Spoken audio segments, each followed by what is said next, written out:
എല്ലാവർക്കും exam Indian Malayalam ക്ലാസ്സിലേക്ക് സ്വാഗതം. It's me Jobin.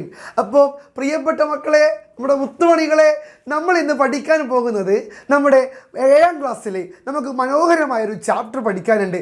കാൽവിരലിൽ വിരിയും കവിത എന്ന് പറയുന്ന ഒരു കഥ അല്ലേ? കാൽവിരലിൽ വിരിയും കവിത എന്ന് പറയുന്ന ഒരു കഥയാണ് നമ്മൾ ഇന്നത്തെ ക്ലാസ്സിൽ സെറ്റാക്കാൻ പോകുന്നത്. അപ്പോൾ മുത്തുമണികളെ, നമ്മൾ ഈ ഒരു കഥ പഠിക്കുമ്പോൾ നമ്മുടെ മനസ്സിലേക്ക് കടന്നു വരേണ്ടത് ഒരു പോസിറ്റീവായൊരു എനർജിയാണ്. നമുക്ക് ദൈവം 2 കൈയും 2 കാലും ഒക്കെ തന്ന് അനുഗ്രഹിച്ചു വിട്ടിട്ടുണ്ട്. പക്ഷെ ഇതൊന്നും ഇല്ലാത്ത ആൾക്കാരുണ്ടല്ലോ അല്ലേ? പക്ഷെ അവരെക്കുറിച്ച് നമ്മൾ ചിന്തിച്ചിട്ടുണ്ടോ? പക്ഷെ എത്ര പോസിറ്റീവായിട്ട് തൻ്റെ പരിമിതികളെയൊക്കെ ചിന്തിക്കുന്ന എത്ര ആൾക്കാരുണ്ട്.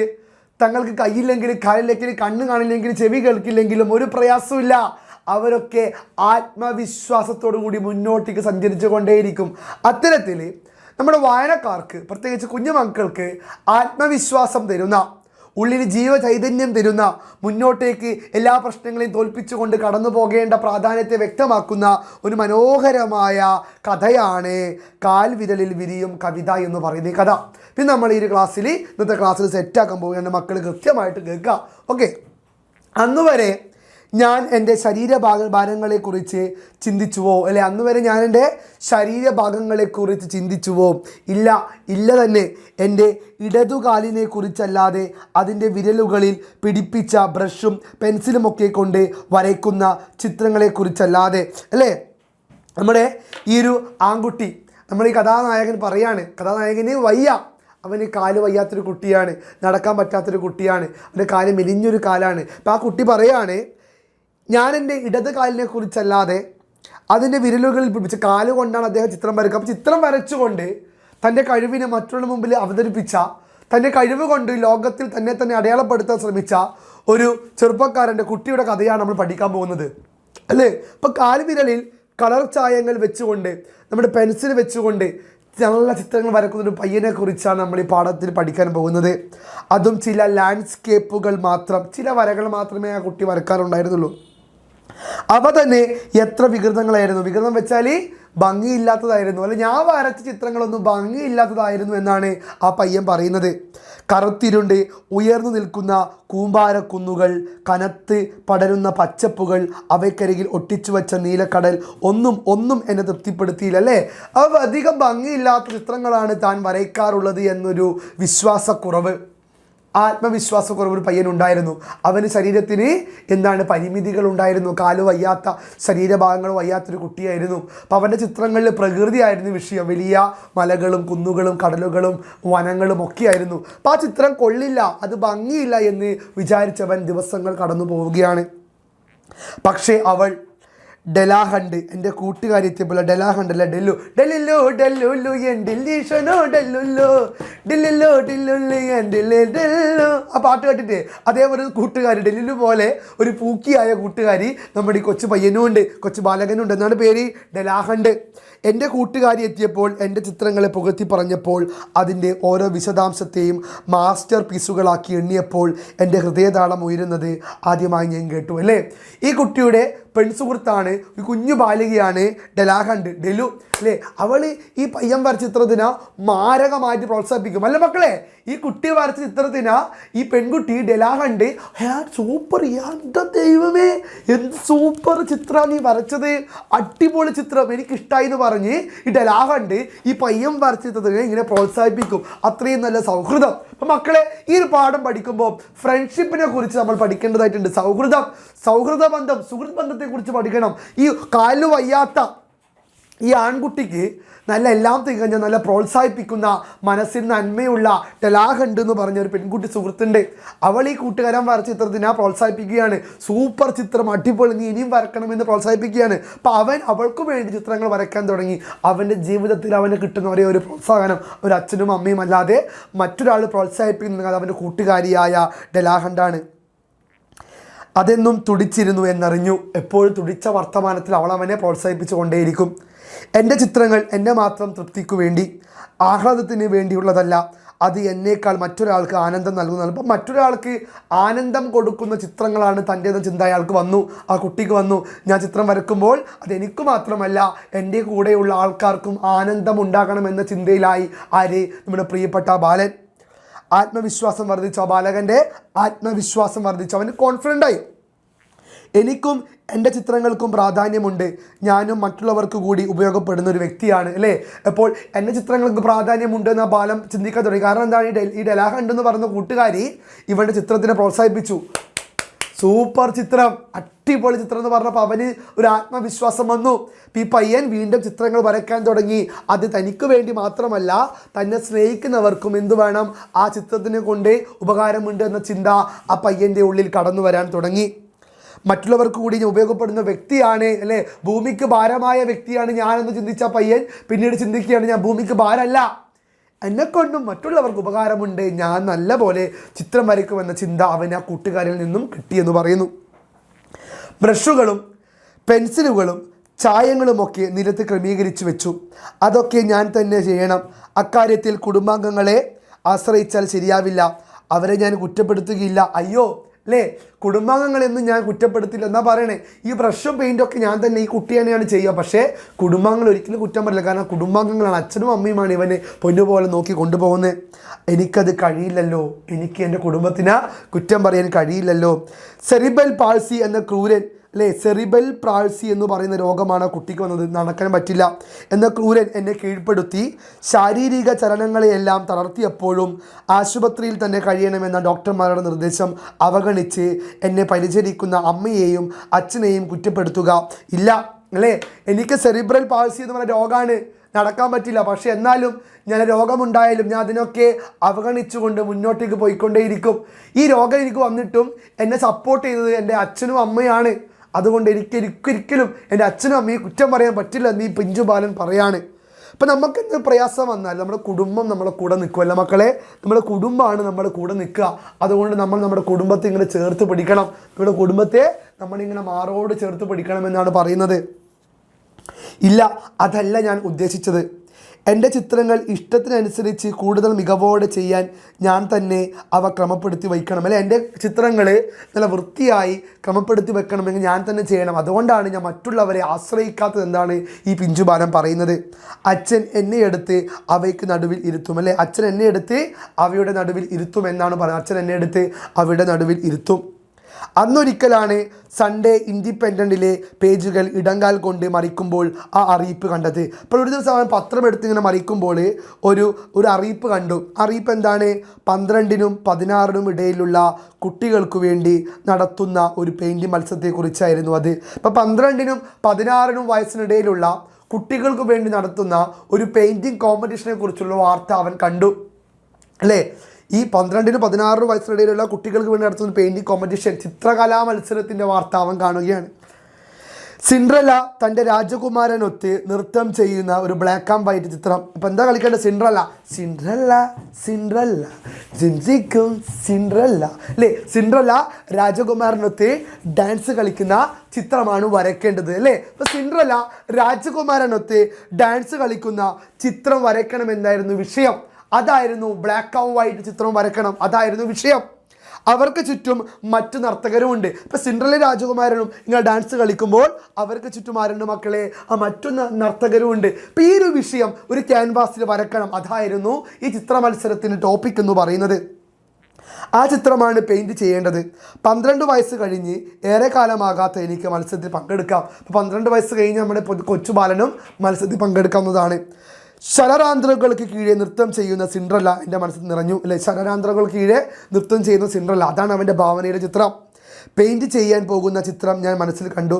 അതിൻ്റെ എല്ലാ വിശദാംശങ്ങളോടെയും അത് പ്രസരിക്കുന്ന പ്രകാശം, വർണ്ണപ്പൊലിമ, നിറങ്ങളുടെ ഇടം, ചേർച്ച, ലയം എല്ലാം പൂർണ്ണമായ ചിത്രം. ഇനി അതിൻ്റെ പകർപ്പ് എടുക്കുകയേ വേണ്ടൂ അല്ലേ. അപ്പോൾ അവൻ്റെ മനസ്സിലൊരു ചിത്രം തെളിഞ്ഞു വരികയാണ്.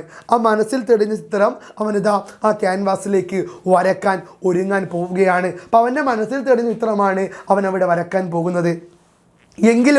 എങ്കിലും അടുക്കളയിലായിരുന്ന അമ്മയെ ഞാൻ വിളിച്ചു വരുത്തി.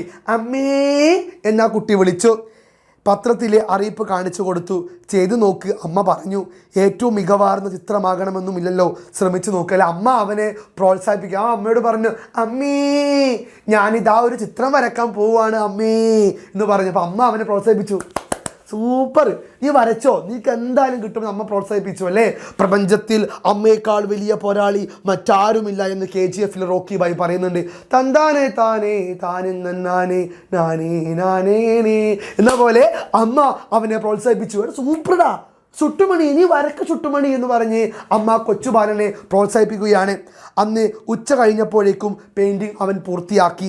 സിൻഡ്രലയ്ക്ക് പ്രത്യേകമായ ശ്രദ്ധ ലഭിക്കത്തക്ക നിറങ്ങൾ നൽകി. സിൻഡ്രലയ്ക്ക് നല്ല നിറങ്ങളൊക്കെ നൽകി അവൻ കാൽവിരലുകൾ കൊണ്ട്, കൈ കൊണ്ടല്ല മക്കളെ, കാലിനെ കൊണ്ട് അവൻ പെയിൻറ്റ് ചെയ്തു. കാരണം അവന് സെറിബ്രൽ പാൾസി എന്ന് പറഞ്ഞ രോഗമാണ്. മനസ്സിൽ കണ്ടതെല്ലാം ക്യാൻവാസിലേക്ക് പരമാവധി, ക്യാൻവാസ് വെച്ചാൽ വരക്കുന്ന പ്രതലം, അപ്പം മനസ്സിൽ കണ്ട ചിത്രമെല്ലാം അവൻ എന്തായി ആ പ്രതലത്തിലേക്ക് വരയ്ക്കാൻ തുടങ്ങി. പരമാവധി ആവാഹിച്ചു കഴിഞ്ഞുവെന്ന് തോന്നി. എൻ്റെ ആഗ്രഹത്തിനൊത്ത് ഇടതുകാലിലെ ബ്രഷ് വഴങ്ങി. ഇപ്പം ഇടതുകാല് കൊണ്ട് അവൻ ചിത്രമൊക്കെ വരച്ചു. അടിപൊളി ചിത്രം വരച്ചു കേട്ടോ. ചിത്രത്തിലേക്ക് വീണ്ടും വീണ്ടും നോക്കി. ഇനി ചായം കൊണ്ടൊന്ന് തൊടുക പോലും വേണ്ട, ഇനി ചായം കൊണ്ട് തൊടുക പോലും വേണ്ട എന്നാ പറയണേ. അടിപൊളി ചിത്രം വരച്ചു, അത് കംപ്ലീറ്റ് ആക്കി വെച്ചു. സംതൃപ്തിയോടെ ചെറിയ ഒരു തളർച്ചയോടെ നിലത്തിരുന്ന ഞാൻ ഡെലയുടെ ശബ്ദം കേട്ടു. ഇപ്പം സംതൃപ്തിയോടെ ചെറിയൊരു തളർച്ചയോടെ അവൻ അവിടെ ഇരിക്കുകയാണ്. അങ്ങനെ ഇരുന്നുകൊണ്ട് അവൻ ഡെലയുടെ ശബ്ദം കേൾക്കുകയാണ്. ഓക്കെ, അമ്മ അവളോട് പെയിൻറ് മത്സരത്തെക്കുറിച്ചും ഞാൻ അതിൽ പങ്കെടുക്കാൻ ശ്രമിക്കുന്നതിനെക്കുറിച്ചും ഒക്കെ പറയുന്നുണ്ടായിരുന്നു. അപ്പം അമ്മ ഡെലയോട് പറഞ്ഞു, അവരുടെ പെൺസുഹൃത്തിനോട് പറഞ്ഞു, ഇതാ എൻ്റെ മകനിതാ പെയിൻറ്റിങ് കോമ്പറ്റീഷൻ പങ്കെടുത്തു, അവന് സമ്മാനം കിട്ടുമെന്നൊക്കെ പറയുകയാണ്. അത് അവൻ കേൾക്കുന്നുണ്ടായിരുന്നു. പക്ഷേ അതിൽ ആഹ്ലാദത്തിൻ്റെ അനുരണനങ്ങൾ, സഹതാപത്തിൻ്റെ അംശമുണ്ടായിരുന്നുവോ? അല്ലേ, എൻ്റെ മോന് കിട്ടുമോ? അമ്മ സങ്കടത്തോടെ പറയാ. അതിൽ സഹതാപം ഉണ്ടായിരുന്നുവോ, സിമ്പതി ഉണ്ടായിരുന്നുവോ എന്ന് അവൻ ചിന്തിക്കുകയാണ്. സിമ്പതി അവന് ആവശ്യമില്ല, സഹതാപമല്ല, സൗഹൃദമാണ് അവന് ആവശ്യം. ചിത്രം പൂർത്തിയാക്കിയെങ്കിലും മത്സരത്തിൽ പങ്കെടുക്കുവാൻ ആ ചിത്രം അയക്കുന്നതിനെക്കുറിച്ച് ഞാൻ ചിന്തിച്ചതേയില്ല. പക്ഷേ ഡെലയുടെ വാക്കുകൾ എനിക്ക് ബലം നൽകി അല്ലേ. ആ പെൺകുട്ടി അവന് ശക്തി കൊടുത്തു. നീ ചിത്രം വരച്ചില്ലേ, ഇനി ആ ചിത്രം നീ അയച്ചു കൊടുക്ക്, നിനക്ക് സമ്മാനം കിട്ടുമെന്ന് പറഞ്ഞ് ഡെല അവനെ പ്രോത്സാഹിപ്പിക്കുകയാണ്. ആ പെൺസുഹൃത്ത് ആ ആൺസുഹൃത്തിനെ പ്രോത്സാഹിപ്പിച്ചു. നീ ചിത്രം വരച്ചൂടാ, ഇനി ആ ചിത്രം നീ ആ മത്സരത്തിന് അയച്ചു കൊടുക്ക്, നിനക്ക് സമ്മാനം കിട്ടുമെന്ന് പറഞ്ഞ് ഡെല അവനെ പ്രോത്സാഹിപ്പിക്കുകയാണ്. അത് അവന് ആത്മവിശ്വാസവും ബലവും നൽകിയെന്ന് പറയുന്നു. നല്ലൊരു സുഹൃത്ത്, നമുക്ക് ഇത്തരത്തിലുള്ള സുഹൃത്ത് വേണം മക്കളെ. നമുക്കൊരു പൂക്കിയായിട്ടുള്ള ചുട്ടുമണിയായിട്ടുള്ള ഫ്രണ്ട് നമുക്ക് ആവശ്യമാണ്. നമുക്കെല്ലാം നമ്മൾ പ്രോത്സാഹിപ്പിക്കുന്ന ഫ്രണ്ട്. അതേപോലത്തെ ഫ്രണ്ടായിരുന്നു ആര്? എൻ ഫ്രണ്ട് പോലെ യാറ് മച്ചാ. അതേപോലത്തെ ഫ്രണ്ടാണ് ആര്? ഈ ഡെല എന്ന് പറയുന്ന പെൺകുട്ടി. ചിത്രം തീർച്ചയായും മത്സരത്തിന് അയക്കണം അവൾ പറഞ്ഞു. അവളുടെ തീരുമാനം എനിക്ക് അന്തിമമായിരുന്നു. അതായത് അവൾ പറഞ്ഞ പിന്നെ അവനൊരു അപ്പീലില്ല. അവൻ ആ ചിത്രം മത്സരത്തിന് അയച്ചു. പിന്നെ വൈകിയില്ല. ഞാൻ ചിത്രത്തിൽ ചില മിനുക്കുപണികൾ കൂടി നടത്തി, ഫിനിഷിംഗ് കൂടി നടത്തി. അത് പത്രത്തിലേക്ക് അയക്കാൻ അമ്മയെ ഏൽപ്പിച്ചു. അമ്മക്ക് ആ ചിത്രം കൊടുത്തു പത്രത്തിൽ അയക്കാൻ. അതൊക്കെ വെറുതെ സമയം എനിക്കെടുത്തലായിരിക്കും. എനിക്കെവിടെ സമ്മാനം കിട്ടാൻ? ഇല്ല, അതൊന്നും ഉണ്ടാവില്ല. ഡെലയ്ക്ക് വേണ്ടി ഞാൻ വരച്ചു, അത്രമാത്രമല്ലേ. ആ പയ്യന് ഒരു വിധത്തിലും ആത്മവിശ്വാസം ഉണ്ടായിരുന്നില്ല. അവൻ പറയാണ്, എനിക്ക് സമ്മാനമൊന്നും കിട്ടില്ല, എന്നാലും വെറുതെ ഞാൻ അയക്കാം എന്നൊക്കെ പറഞ്ഞു. ഡെല പറഞ്ഞുകൊണ്ട് മാത്രം അയച്ചതാണെന്നൊക്കെ അവൻ പറയാണ്. ആ വെള്ളിയാഴ്ച ആരോ കതകിന് മുട്ടി. അമ്മ തുണി അലക്കുകയായിരുന്നു. ഞാൻ അടുക്കളയിലെ ഉയർന്ന വട്ടമേശയിലിരുന്ന് പെയിൻറ് ചെയ്യുകയായിരുന്നു. അത് പതിവില്ലാത്തതാണ്. അമ്മ കയ്യിൽ സോപ്പ് പതിവുമായി എത്തി. ആരാണ് വന്നതെന്ന് അന്വേഷിച്ചു. അന്നൊരു ദിവസം ആരോ കതകിന് മുട്ടി. അപ്പോൾ വെള്ളിയാഴ്ചയായിരുന്നു. പതിവില്ലാത്തൊരു മുട്ടലായിരുന്നു. അപ്പം അമ്മ അലക്കുന്ന സമയത്ത് കയ്യിൽ സോപ്പുമായിട്ട് അത് വാതിൽ തുറന്ന് നോക്കിയപ്പോൾ ഒരു പത്രപ്രവർത്തകനായിരുന്നു വന്നത്. പത്രത്തിലെ ഒരു റിപ്പോർട്ടറും ഫോട്ടോഗ്രാഫറുമായിരുന്നു. ഇപ്പോൾ ഒരു ദിവസം പത്രത്തിലെ റിപ്പോർട്ടർ ഫോട്ടോഗ്രാഫറും വന്ന് ആ കുട്ടിയുടെ ഫോട്ടോ എടുത്തിട്ട് പോയി. ഞാൻ എൻ്റെ വളഞ്ഞൊടിഞ്ഞിരുന്നുള്ള പെയിൻറ്റിങ് തുടർന്നു. അപ്പോൾ അത് സത്യം തന്നെയാണ്. അവരിൽ ഒരാൾ പറയുന്നത് കേട്ടു അമ്മയോട്, അല്ലേ. അപ്പം ഇവൻ ഈ കൈക്ക് ബലമില്ലാത്ത ഈ കുട്ടിയാണ് ഈ പെയിൻ്റ് അടിച്ചത്, കാൽവിരൽ കൊണ്ട് ഇവനാണ് പെയിൻ്റ് അടിച്ചതെന്ന് റിപ്പോർട്ടർ കണ്ടു. അത് അവർ ഫോട്ടോ എടുത്തിട്ട് പോയി. അപ്പോൾ സത്യം തന്നെയാണെന്ന് അവർ പറയുകയാണ്. അമ്മയോട് അവർ പലതും ചോദിച്ചറിഞ്ഞു. ഒടുവിൽ ഞാൻ ഇരുന്ന് പെയിൻറ് ചെയ്യുന്നതിൻ്റെ ഒരു ഫോട്ടോയും എടുത്ത് അവർ പോയി. എൻ്റെ ആദ്യത്തെ ഫോട്ടോഗ്രാഫായിരുന്നു ഇത്. അപ്പോൾ അവൻ ഒടുങ്ങി ഇങ്ങനെ തൂങ്ങി പെയിൻറ് ചിത്രം വരക്കുന്ന ആ ഒരു ഫോട്ടോ അവൻ എടുത്തിട്ട് പോയി. കാരണം എന്താ, അവന് കൈക്ക് ചലനമില്ല. അപ്പം ചലനമില്ലാത്തത് അവൻ കടന്ന് ഒടിഞ്ഞിട്ടാണ് ചിത്രം വരക്കുന്നത് കാൽവിരൽ കൊണ്ട്. അവൻ പ്രതിസന്ധികളെ തോൽപ്പിച്ച് കടന്നു പോകുന്ന പയ്യനാ. അപ്പം അവൻ്റെ ഫോട്ടോ എടുത്ത് അഭിമാന നിമിഷമാണ് മക്കളെ. നമ്മൾക്കൊരു കുറവുണ്ടാകുമ്പോൾ ആ കുറവാണെന്ന് കണ്ട് ഒടിഞ്ഞു തൂങ്ങി മൂലൊക്കെ കുത്തിയിരിക്കല വേണ്ടേ. എനിക്ക് സുഹൃത്തുണ്ട് റൊണാൾഡോ എന്ന് പറയുന്നത്. റൊണാൾഡോ CR7 അല്ല, എൻ്റെ BEd പഠിക്കുമ്പോൾ സുഹൃത്ത് റൊണാൾഡോ എന്ന് പറയുന്നത്. ഓക്കെ, അപ്പം അവന് കാലിന് ചെറിയൊരു പ്രശ്നമുണ്ട്. പക്ഷെ അവന് നടക്കാൻ ബുദ്ധിമുട്ടുമുണ്ട്. പക്ഷെ അവൻ കാർ ഓടിക്കും, ബൈക്ക് ഓടിക്കും, സ്കൂട്ടർ ഓടിക്കും, ലോറി ഓടിക്കും, ബസ് ഓടിക്കും. പൊള്ളിച്ചക്കനാ. അവൻ കുന്ന് വരെ കയറിയിട്ടുണ്ട്. അതൊക്കെയാണ് ആ കോൺഫിഡൻസ് എന്ന് പറയുന്നത്. കോൺഫിഡൻസ് നിങ്ങൾ കയറി മെയ്യുക. ഈ കാലിന് വയ്യാത്ത കൈക്ക് വയ്യാത്ത കുട്ടിയാണ് കാലുവിനോട് ചിത്രം വരച്ചത്. അവൻ്റെ ചിത്രം എടുത്ത് ആ പത്രക്കാർ പോയി. അടുത്ത ഞായറാഴ്ച ഞാൻ മുകളിലത്തെ നിലയിലെ സോഫയിൽ സുഖമായിരുന്ന് ദിവാസ്വപ്നം കാണുകയായിരുന്നു. അപ്പം ഞായറാഴ്ച അവനിങ്ങനെ സോഫയിൽ ഇരുന്ന് ഇങ്ങനെ സ്വപ്നം കാണുകയായിരുന്നു. മുകളിലെ സോഫയിൽ ഇരുന്ന കുട്ടി സ്വപ്നം കാണുകയായിരുന്നു. അച്ഛനതാ പടികൾ അതിവേഗത്തിൽ ഓടിക്കയറി വരുന്നു. അപ്പോഴേക്ക് അച്ഛൻ ഓടിക്കയറി വന്നു. അവൻ്റെ അച്ഛൻ ഓടിക്കയറി വരികയാണ്. എടാ മോനെ എന്ന് പറഞ്ഞ് ഓടിക്കയറി മുകളിലേക്ക്. പടി കയറിയ കിതപ്പിനിടയിലും ആ മുഖത്തെ തിളക്കം എനിക്ക് കാണാം. അച്ഛൻ്റെ കൺതടങ്ങളിൽ പടർന്നിരുന്ന കറുപ്പ് കാണുന്നില്ല. അല്ലെ, അച്ഛൻ അഭിമാനത്തോടു കൂടി ഓടി വരികയാണ് അവൻ്റെ അടുത്തേക്ക് എന്തോ പറയാൻ വേണ്ടി, എന്തോ സന്തോഷകരമായ കാര്യം പറയാൻ വേണ്ടി അവൻ്റെ അടുത്തേക്ക് അച്ഛനെന്താ ഓടി വരികയാണ് മുകളിലത്തെ നിലയിലേക്ക്.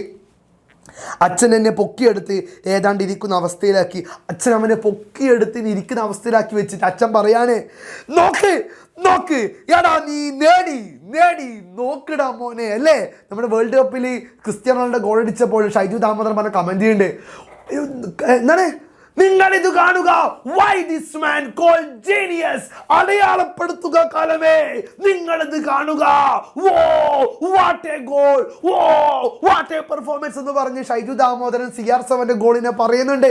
അതേപോലെ അച്ഛൻ അവനെ എടുത്തിട്ട് പറയാണ്, നോക്ക് എടാ നീ നോക്ക്, നീ നേടി എന്ന് പറഞ്ഞ് അവനെ അഭിനന്ദിക്കുകയാണ്. ചിത്രം വരയിൽ നിന്ന് ആ കാൽവിരൽ കൊണ്ട് വരച്ച ചിത്രത്തിന് അവിടെ സമ്മാനം കിട്ടുകയാണ് ആ പയ്യന്. സൺഡേ ഇൻഡിപെൻഡൻസിൻ്റെ ഒരു കോപ്പിയുടെ മധ്യപേജ് അച്ഛൻ എൻ്റെ മുഖത്തിന് മുന്നിൽ നിവർത്തി കാണിച്ചു. അത് സത്യമായിരുന്നു. കഴിഞ്ഞ വെള്ളിയാഴ്ച അവരെടുത്ത എൻ്റെ ഫോട്ടോഗ്രാഫ്. ഷോർട്ട് ട്രൗസർ ഇട്ട ഒരു ചെറിയ കുട്ടി.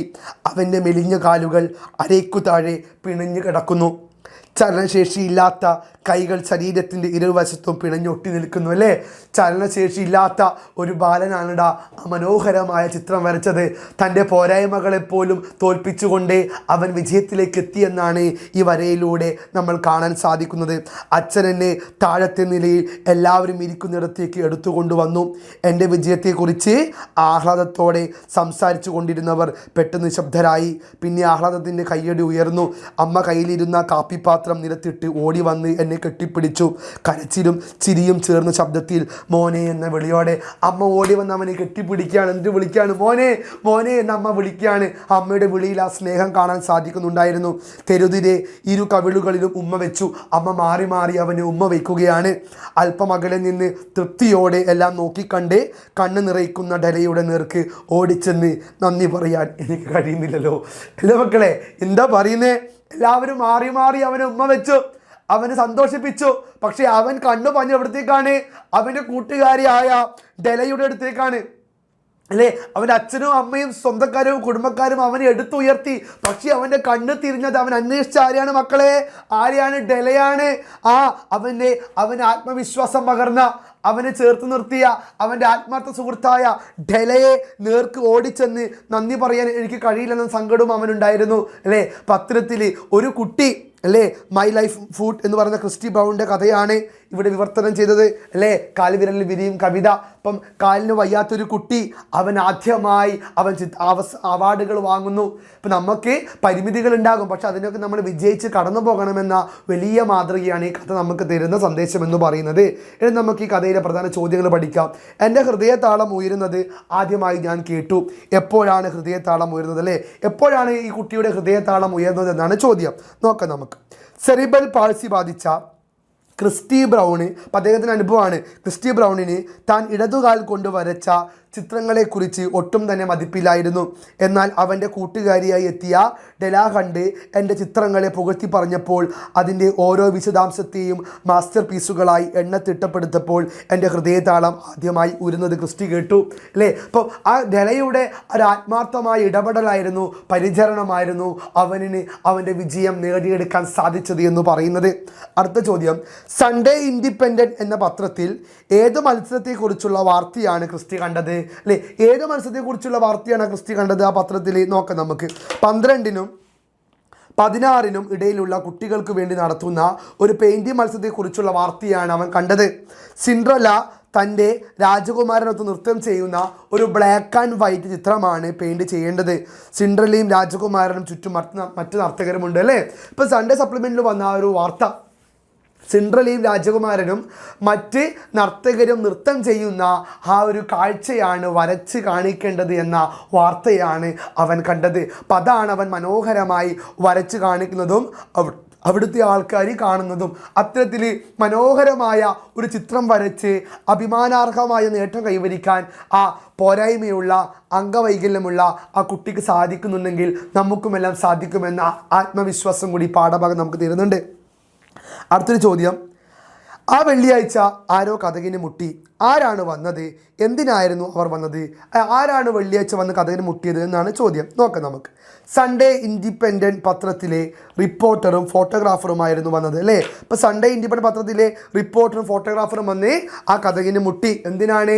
അവൻ്റെ ഫോട്ടോ എടുക്കാൻ. ഈ കാൽവിരൽ കൊണ്ടാണോ അവൻ ചിത്രം വരച്ചതെന്ന കാര്യം അറിയാൻ വേണ്ടി, അത് സത്യമാണോ എന്ന് അറിയാൻ വേണ്ടിയാണ് അവർ വന്ന് ഫോട്ടോ എടുത്തത്. അവർ നടത്തിയ മത്സരത്തിൽ പങ്കെടുത്ത ക്രിസ്റ്റി ബ്രൗണിനെ കുറിച്ച് അറിയുന്നതിനും ക്രിസ്റ്റിയുടെ ഫോട്ടോ എടുക്കുന്നതിനുമാണ് അവർ വന്നത്. ഇപ്പോൾ ക്രിസ്റ്റി ബ്രൗണിന് എന്താണ് പ്രശ്നം? അവൻ എങ്ങനെയാണ് ചിത്രം വരച്ചത് അതൊക്കെ അറിയാൻ വേണ്ടിയാണ് അവർ ആ ഫോട്ടോ എടുത്തത്. ആ ഫോട്ടോ എടുപ്പിൽ ആ കുട്ടിയോടുള്ള സ്നേഹം, ആ ഒരു ഇഷ്ടം എല്ലാം തന്നെ കാണാൻ സാധിക്കുന്നുണ്ട്. അതാണ് ആ കുട്ടിയെ അടയാളപ്പെടുത്തുന്നതെന്ന് നമുക്ക് കൃത്യമായി മനസ്സിലാക്കേണ്ടതായിട്ടുണ്ട്. അടുത്തൊരു ചോദ്യം, നോക്ക് എടാ നീ നേടി നോക്ക്. ക്രിസ്റ്റിയുടെ അച്ഛൻ്റെ വാക്കുകളാണിവ. പരിമിതികളിൽ നിന്ന് സാധ്യതകളിലേക്ക് ഉയർന്നു വന്ന കലാകാരനാണ് ക്രിസ്റ്റി ബ്രൗൺ അല്ലെ. പരിമിതികളിൽ നിന്നും സാധ്യതകളിലേക്ക് ഉയർന്നു വന്ന കലാകാരനാണ് ആര്? Christy Brown. അദ്ദേഹത്തിൻ്റെ ജീവിതം എങ്ങനെയെല്ലാമാണ് നമുക്ക് പ്രചോദനമായി തീരുന്നത്? ക്രിസ്റ്റി ബ്രൗണിൻ്റെ ജീവിതം നമുക്ക് എങ്ങനെയാണ് പ്രചോദനമായി തീരുന്നത് എന്നാണ് ചോദ്യം. നമുക്ക് നോക്കാം. സെറിബ്രൽ പാൾസി ബാധിച്ച് ശരീരം തളർന്നപ്പോഴും തളരാത്ത മനസ്സോടെ ചലനശേഷിയുള്ള ഇടതുകാലുകൊണ്ട് ബ്രഷ് പിടിച്ച് ചിത്രരചന നടത്തിയ കലാകാരനാണ് ക്രിസ്റ്റി ബ്രൗൺ അല്ലേ. ഇപ്പം തളരാതെ ആ ചലനശേഷി നഷ്ടപ്പെട്ടിട്ടും ഇടംകാലിൻ്റെ ഈ വിരലിനിടയിൽ ആ ബ്രഷ് പിടിച്ചുകൊണ്ട് ചിത്രം വരച്ച് മനോഹരമായ ചിത്രം വരക്കുന്ന ഒരു പയ്യനാണ് ക്രിസ്റ്റി ബ്രൗൺ. അരയ്ക്ക് താഴെ പിണഞ്ഞു കിടക്കുന്ന മെലിഞ്ഞ കാലുകളും ഇരുവശത്തും പിണഞ്ഞു ഒട്ടി നിൽക്കുന്ന ചലനശേഷിയില്ലാത്ത കൈകളുമുള്ള അവനെ പരസഹായമില്ലാതെ ഒന്ന് നീങ്ങിയിരിക്കാൻ പോലും ആകുമായിരുന്നില്ലേ. മറ്റുള്ള ആളുടെ സഹായമില്ലാതെ അവൻ ഒന്നും ചെയ്യാൻ പറ്റില്ല എന്നാണ് പറഞ്ഞത്. എന്നാൽ ആ അവസ്ഥയിൽ പോലും സൺഡേ ഇൻഡിപെൻഡൻറ്റിലെ മത്സരത്തിൽ അവൻ പങ്കെടുത്തു. അങ്ങനെ സൺഡേ ഇൻഡിപെൻഡൻറ്റിലെ മത്സരത്തിൽ അവൻ പങ്കെടുക്കുകയാണ് സുഹൃത്തുക്കളെ.